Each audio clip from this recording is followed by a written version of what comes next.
O ayun na nga po no, si Kalingap Edu ay natuwa nga po sa negosyo ni Viancy.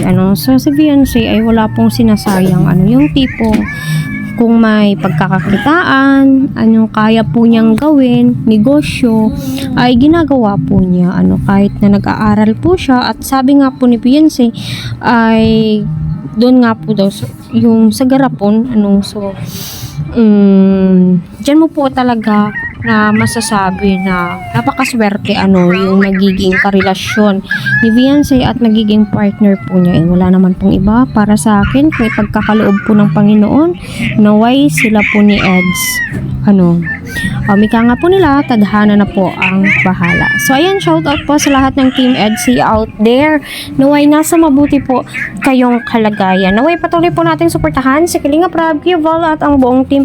Huwag ho natin skip ang kanilang ads para sa ganun ay syempre marami pa pong kababayan po natin ang kanilang malingap at ang kanilang matulungan. So si Viancy ay sinabi nga po niya kay Eds na medyo masikreto nga daw po itong si Edu. Hindi po niya sinishare kung ano yung mga plano niya sa buhay as of now para sa akin. Yung tipong di naman po natin sinishare at kasi nga po mas mainam na ikikip pa lang, kasi kapag sinabi mo na kung ano yung plano mo sa buhay is yung tipo, naniniwala ba kayo sa evil eye na sinasabi po nila, 'di ba? Saka na lang sasabihin kapag andyan na, fix na yung plano, mas maganda yung ganun para sa akin. Or depende lang po yan sa tao. Syempre, gusto din po siguro ni Viancy malaman kung ano yung mga plano ni Eds in the future. Pero sabi nga po ni Eds, as of now, sa vlogging po talaga siya nakatutok, sa kanyang mga beneficiary.